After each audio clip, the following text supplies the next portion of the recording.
Hello, Travis Roderick. Thank you so much for coming on board. You are so important to the M&A industry. The reason why, and let's put a profile around this, you solve 83% of M&A failures. And I'm just going to leave people think about that for a second, that Travis Roderick solves 83% of M&A failures. And we're going to get into the detail as to how you do that. So I'm very excited about this one. Thanks, Travis. Craig, thank you so much. I'm excited as well. It's kind of war stories from the trenches because been doing this 25 years and certainly saw some gaps in how these things were being executed. It is. And like anything, it generally comes from leadership. And the gaps in the leadership, the ego of the leadership as well, and the inability for the leadership to recognise that they don't have the skill sets that they need. I would agree 100%. These deals never go south because they were a bad deal to begin with. You know, the financial due diligence is typically a math or science problem. And then the real execution issues are typically people, planning, or process, or performance and execution. And that's really where my focus has been, is trying to fill that gap. You mentioned that most of these companies either don't have the resources or the people are so, involved in day-to-day operations that they don't really have anyone embedded into the organization to help with the execution of the actual integration, the things that make the deal go right. Absolutely. And not only that, but these people, they've only done one or two transactions probably in their entire work career. Whereas you and I, we've done dozens of these things over our time. And we've learned a few of the failures, a few of the things that are going to go south, and how to actually preempt those. The best lessons are often the hard-learned lessons on how not to do it. Well, that is why this podcast is called Profits Lessons from the Trenches, because it is. And you've got to get down in the trenches to understand how to make these things work. Now, the other thing that I really liked and want to highlight with you is that you've got the 5-phase integration blueprint. Yes, sir. And I imagine that's built from a great deal of experience and a great deal of hardship. Yes, sir. Craig, I have been parachuted into so many of these things. In a perfect world, they would call you and I before they even ink the deal and have somebody come in and help do the actual due diligence that matters. I mean, there's so much emphasis on the financial side of the due diligence that often it's overlooked. And you're right. It comes down to, do you have the right leadership? Do you have the right people? Do you have the right strategy? Do you have the processes in place? Are the systems going to talk to each other? Is there any kind of cadence or rhythm to make sure that we're accomplishing the things that we said we were going to do when we put the deal packet together? And so, you mentioned, the 5-phase integration. It's like anything else. The first couple of weeks that I embed in the organization, it's meeting with the people, it's meeting with the leadership teams of both the buyer and the seller, and making sure that they're on the same page and that they want to accomplish the same things. And what I found often is the guy that sold and the guys that are buying it may have complete alignment. But if they don't communicate that to the people on the ground with the boots on the ground doing the day-to-day operations, then it always gets missed. So we spend a couple of weeks. I was just going to say, we spend a couple of weeks just on discovery and diagnostics. And we get in there and roll up our sleeves shoulder to shoulder, and talk to all of the, the management and the leadership teams, and make sure that we have a communication plan. Because people show up every day and they want to make a difference and they want to do a good job. But if they don't know what the end target is, it's hard to. It is. And the first thing that I do whenever I go into an organization is I meet with all the stakeholders, and the questions that I ask the stakeholders are, how do you like to be communicated to? Is it via email? Is it via text? Is it via Teams? How do you like to be communicated to? How frequently do you like to be communicated to? And in what detail? Mode and frequency. Yes. If you can then start to deliver the communications in the format that they work with, and you talk about cadence there, how they work, that makes it easier for them as well. And it's once these deals are signed and started to put through to the integration, it gets down a level, and when things start to go back up a level, there tends to be some conflict. Yes. Whereas when you go down a level, the deal's done. We've all got to make this happen. We've got to get rid of the politics. Let's just work this out.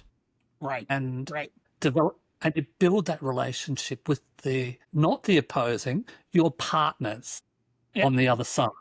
Absolutely. It's once that ink's dry, I mean, you're in this deal together. So it is a partnership, and there has to be understanding, and there has to be give and take on both sides. And, again, in a perfect world, they would get you and I involved in the early stages of these deals, because I've seen a lot of them that make perfect sense on paper. But when you put the personalities in the room together, it becomes somewhat of a challenge. But, I've always found if you sit down together and you just go through systematically, what do you want to accomplish with this? And I always try to look at it from from more of a longitudinal, long-term plan. If I know what they want to accomplish in 5 years and 3 years, then you and I can step in and we can get to the tactical execution of what do we need to do 1 year, 1 quarter, 1 month. And then I tend to follow EOS or 90 and the traction cycle as far as cadence. And I like to get with the leadership teams of all of the entities at least once a week and make sure everybody's on track and that there's true ownership of each thing that's in the executional list. It sounds like you just live a luxury life there, Travis. I've been put into jobs where I'll bring on these 5 sites and, you've got 10 days. Or another one that I had was a $1 billion deal, and it was bring on these 15 factories, and you've got 6 weeks, by the way. And they've been working on the deal for 6 months. Yeah, longer. And when I first chatted with them there, I said, what you've got here is a steam train. I said, it's going downhill without brakes. And I said, it's got a brick wall at the other end. That's pretty descriptive, my friend. I've been involved in they obviously didn't take offense enough because they hired me to come and make it work. Right. Well, I've been involved in a few of those. One recent one was a air ambulance company, and I had done quite a bit of work with these private equity guys, and this was their first foray into air ambulance, and they had not done a whole lot of medical deals. And I said, this is a pretty, unique opportunity because, let's face it, there's a lot of egos tied up in the medical side of it to begin with, especially when you're transporting critically ill patients. But it was a family-founded company, and Craig, a great little company. They were making good money, but they had never done strategic planning, had never done budgeting. The father was the founder, the daughter was the chief operation officer, the son was the top sales guy. And at the end of the month, if they had money in the bank, then they continued operations. And they didn't have a whole lot of verticals when we bought the company. But I went back to the equity guys and I said, I think it's a great buy. But I said, you're going to have to put some systems and some structure and process around it. And so that was the first challenge, was just to build some MSO structure because they had 2 or 3 other deals already lined up and they were ready to just stack them, on top of each other. And I was like, wait a minute, let's at least get some of the processes before we start rolling these things up. Absolutely. But I got to build that company twice because it was during COVID. We bought it right before COVID. Just for example, in March of 2020, we did 157, I believe, critical flight missions. In April of 2020, we did 35. Total missions. Wow. I'm sorry, but that was because all of the borders had closed, and their main function was taking Canadians who were wintering either in southern Florida or down in the Caribbean, and when they got sick or hurt, then you had to get them back to Canada so their government health insurance would take over because they only had a very short window. I think the Canadian government will pay for, up to 96 hours of acute hospitalization in the United States, and then they want to return the citizens back to Canada. And it was a great little business up until they shut the Canadian border down, the United States border, and the Caribbean borders, and then we were struggling quite hard. But we had a really great outcome, and I know that this could be a really long story, but I'll make it very short. I happened to bump into a gentleman that he and his son owned a company that made isolation pods, and they were originally formatted for chemical and germ warfare, and it kept you could treat the soldiers, the medics could treat the soldiers without breaking the isolation barrier. And so I just happened across this guy at a restaurant, and he introduced me to this product, and I said, I'll take 6 of them, sight unseen. And we put them in our Learjets and started hauling people around, and we became known as the go-to solution for COVID-positive patients. So much so that we wound up signing a deal with all of the major sports leagues in the United States, the National Hockey League, the National Football League, and the NBA. Once they resumed playing, they were testing the players and the staff at every visitor's location. And if anyone tested positive, it was up to us to go get them. And ultimately, that's what saved the company and gave me time to go and sign organ procurement deals. And I signed 7 new large health systems and major insurers in the United States. So it was a good outcome, but I did get to build it twice. So it was a lot of fun. You just don't get to experience that very often. But I will go back to, I said this $1 billion one with the train before. When I got in there, I used to be in the IT arena. And when I got in there and I started to look at the IT side of things, I found that the stuff that the file shares and the file locations and all that sort of stuff, I built that. I built it 15 years ago. 15 years prior? For a totally different company. And I don't know the progression of how it went from one to another to another to another, but it was what I built 15 years earlier. That's fantastic. Weird. Nothing like internal insight from the architect. Yes. Well, it couldn't put anything over me, that's for sure. Okay. So another product that you use is the Execution Due Diligence Sprints. Now, I had a guy that rang me up and he says, I want you to be on the board of my company. We're taking over aged care facilities and I want you to come on board. And so I asked this guy, and we had a bit of a conversation and the little red light was going off in my forehead that this just wasn't right. That gut instinct. Absolutely. And he said, I don't think this is right. He said, I don't think this is going to work out for me. I said, I have to agree. I said, I don't think it's going to work out. I said, why isn't it going to work out for you? He said, you asked too many questions. I said, have you ever done a due diligence Then before? it became a big, bright red light. I said, you've got all these verticals. I said, you've got clinical, property, security, IT. I said, the first tranche of the due diligence, I said, you're probably going to have about 50 questions on that. But I said, the second and third round, I said, for each of those verticals, you're going to have about 200 questions. I said, if you think I ask you too many questions in a 15-minute conversation, I said, you've got no clue. You haven't seen the playbook what yet. you're about to get. It's amazing. So tell us about the due diligence sprints. Well, again, if they'll call us before they actually ink the deal and have us out to do help with the due diligence, I've been in enough of these things, Craig, that I can pretty much, just from talking with the people and seeing the processes, and again, most of my work has been in healthcare for the last 25 years, whether it's human healthcare or in veterinary science, but the challenges are the same. And if you get in there early enough, and that's what I really mean by that sprint is, get us in there, get us involved. Let's have those tough conversations before you ever even ink the deal. Because the last point that you want somebody to not be excited about the deal is after the ink dries. There's still time to work through the issues and make sure everybody's aligned and on board beforehand. So that's our offering. We really have 3 offerings, and is the early due diligence. And I don't necessarily get involved in the financials. If they ask me to take a look at it and make sure that the books are good, I can certainly do that. But my real expertise is in the people side of the business, the processes, making sure the systems are going to talk to each other.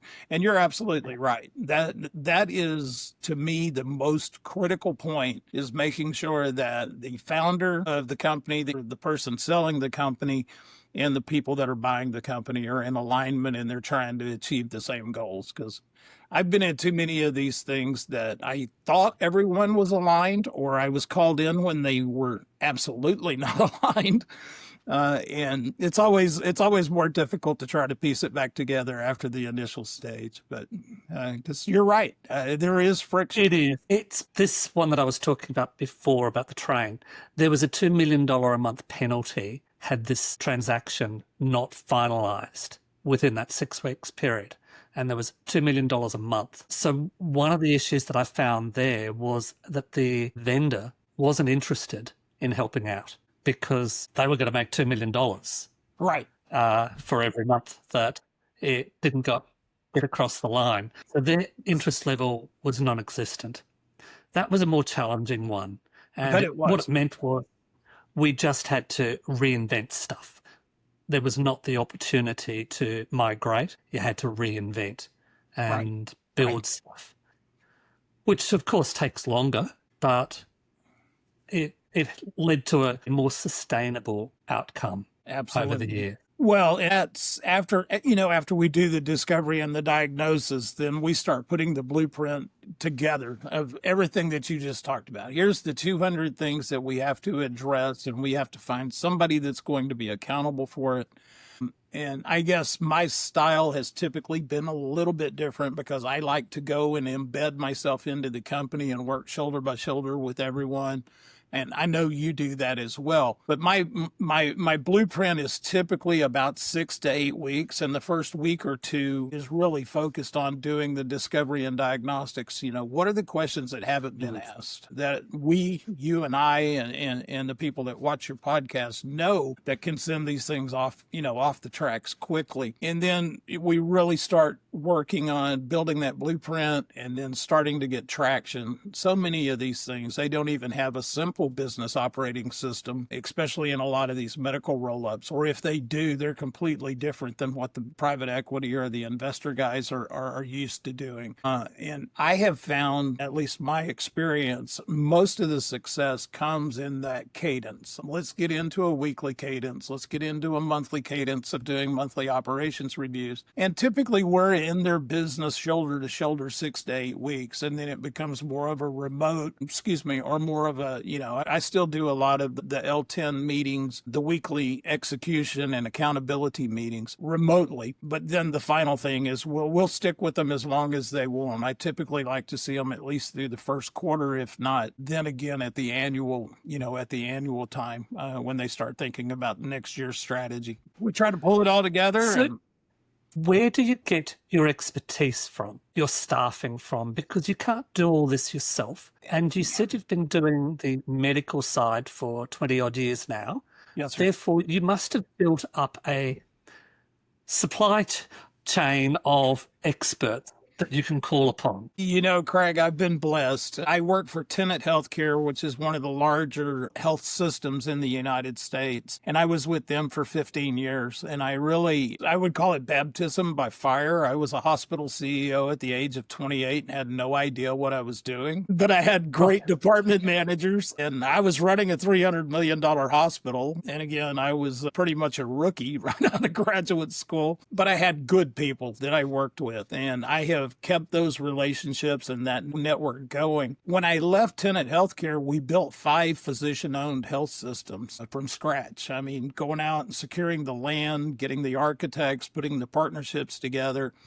And I really cut my teeth on setting up management service organizations that would support rapid growth in going out and buying additional practices to bring into the healthcare system. And so after doing that 4 or 5 times, I got pretty good at it, and I got a really good network of experts. If I needed billing help, I could go get billing help. If I needed IT help, I knew who to call. And so typically that's the first part of the discovery process, is what are we missing and what do we need to execute to make sure this works well. And I kind of wind up being a ringleader, like in a three-ring circus, which many of these things turn out to be. But I do have some really, really good people that I've worked with over the last 25 years and are just exceptional in their field. Okay.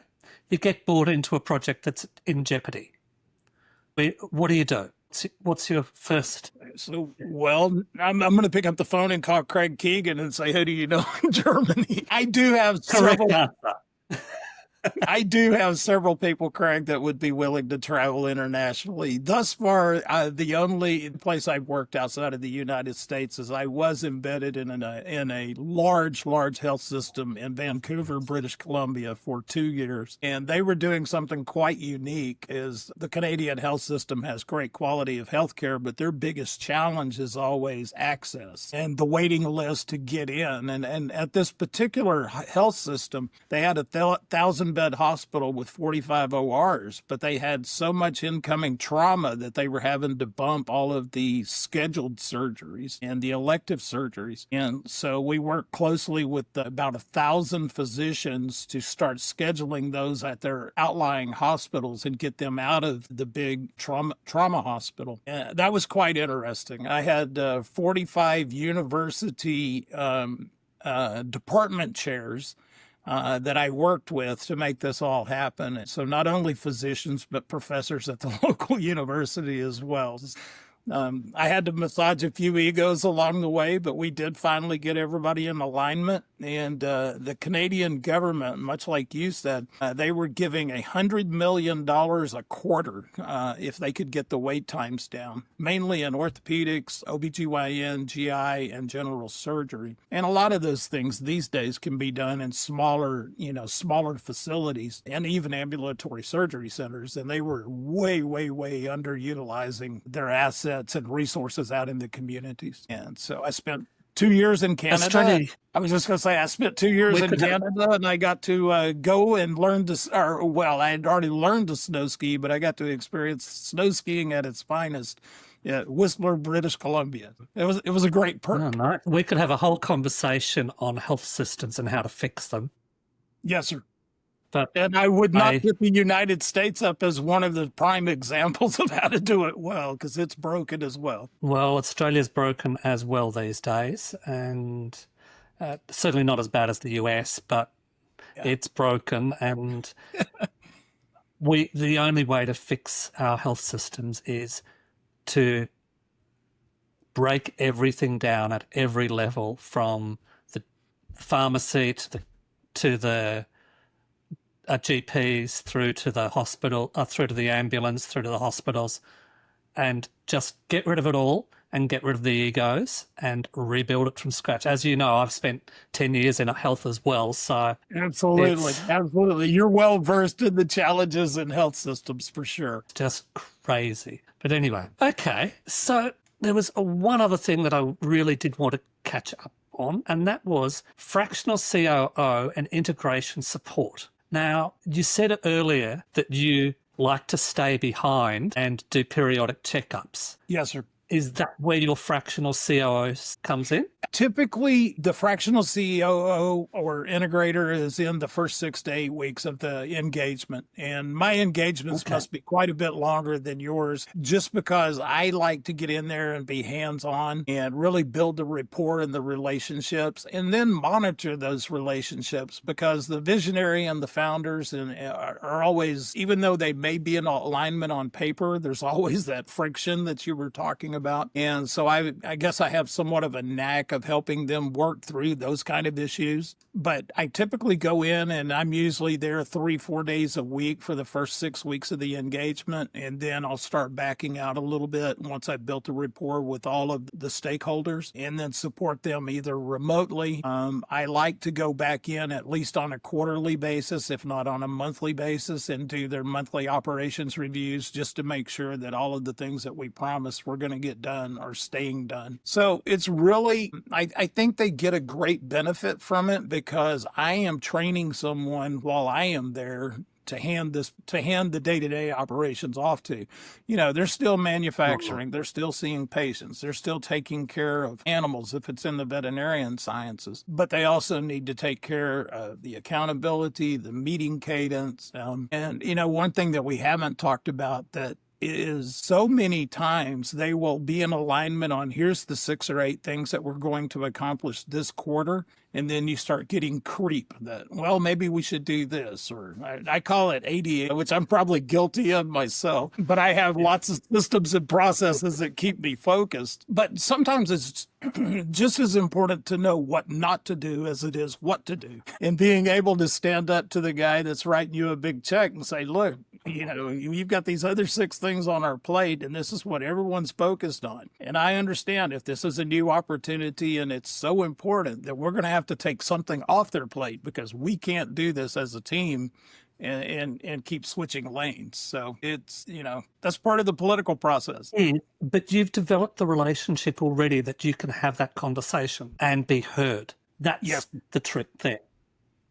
I'm pretty selective on who I choose to do business with. If I'm like you, if that red light that goes off is getting too bright, then it's time to peel back the onion and have some tough conversations and say, I've been there. The most recent one that I've done was with a group of veterinarians. They were out buying practices left and right, and they had MSO structure, but it wasn't an effective structure. Even the owners of the consolidator, their own individual practices, they weren't happy with the support they were getting from corporate headquarters. So like you said, we had to completely tear it apart and start over. And I was like, let's make the owners of the consolidator happy before we start bringing more people into the fold. And so I worked with them for about 8 months, just kind of undoing, redoing, and putting new systems in place. And they're off to a big start now. I think they bought 3 practices already in 2025. So they're pretty excited about where it's headed. If you're scaling before you've got your systems in place, you're doomed. It's going to come back and bite you in the butt. Yes, sir. And that's what I told him. I said, what I want to do, and this was like one of our very first meetings when I went and met with him. I said, okay, so you have 12 veterinarian owners of the umbrella company, and you're in 8 different locations that were physical locations, and then you practice medicine on 12 racetracks that are set up, in 8 different states in the United States. I said, I want to know which one of your owners is the most disgruntled of all. And I was sitting in a room, and a gentleman by the name of Todd Loffrey stands up and he goes, that would be me. And I said, well, I'm coming to your shop, and I'm going to spend the next week with you figuring out what you're unhappy about. Because if I can fix that, it's going to make all of your other partners extremely happy, and you're going to be ready to start bringing on new practices. So that's what we did. We went and spent a lot of time in Athens, Texas, which is a beautiful place in East Texas. If you can convert a disgruntled partner, the rest are going to fall into line,